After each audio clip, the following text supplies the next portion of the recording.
I have to do this because this is not I'm speaking.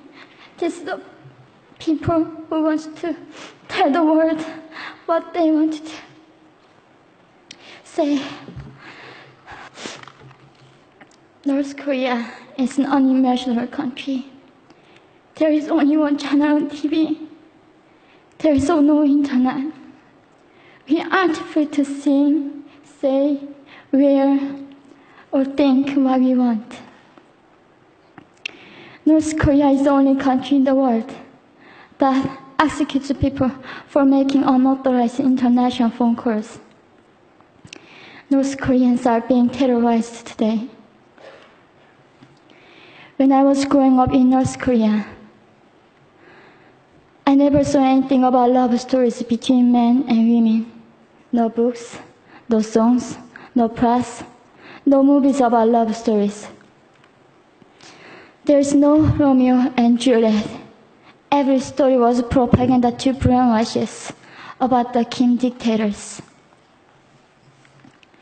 I was born in 1993, and I was abducted at birth, even before I knew the words freedom or human rights. North Koreans are desperately seeking and dying for freedom at this moment. When I was 9 years old, I saw my friend's mother publicly executed. Her crime, watching a Hollywood movie, expressing doubt about the greatness of the regime can get 3 generations of a family imprisoned or executed. When I was 4 years old, I was warned by my mother not to even whisper. The birds and mice couldn't hear me. I admitted I thought the North Korean dictator could read my mind. My father died in China after we escaped North Korea, and I had to bury him at 3 a.m. in secret. I was 14 years old.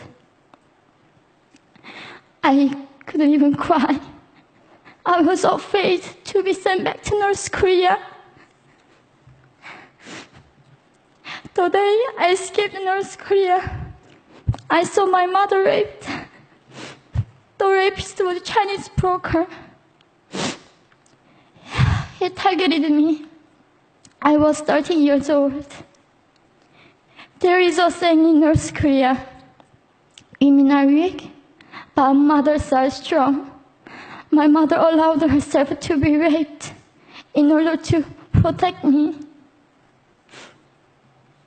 North Korean refugees, about 300,000, are vulnerable in China. 70% of North Korean and teenage girls are being victimized, sometimes sold for as little as $200. We walked across the Gobi Desert, following a compass.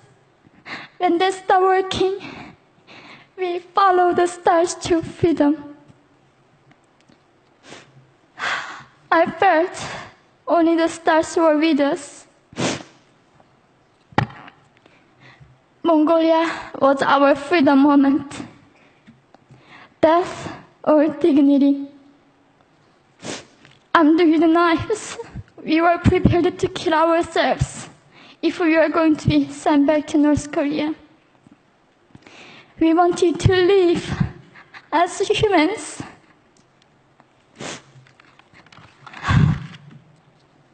People often ask me, how can we help North Koreans?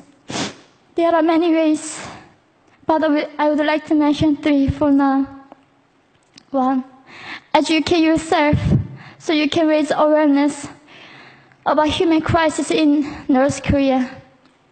2, help and support North Korean refugees who are trying to escape to freedom. 3, petition China's stop repatriation. We have to shed light on the darkest place in the world. It isn't just North Korean human rights. It's our rights that North Korean dictators have violated for 7 decades. We need governments all around the world to put more pressure on China to stop repatriation. In particular, Chinese delegates of One Young World can play a part by speaking up.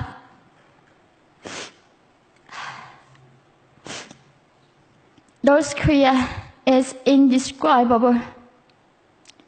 No humans deserve to be oppressed just because of their birthplace. We need to focus less on the regime and more on the people who are being forgotten. One Young World, we are the ones who will make them visible. Fellow delegates, please join me as we make this a global movement to free North Koreans.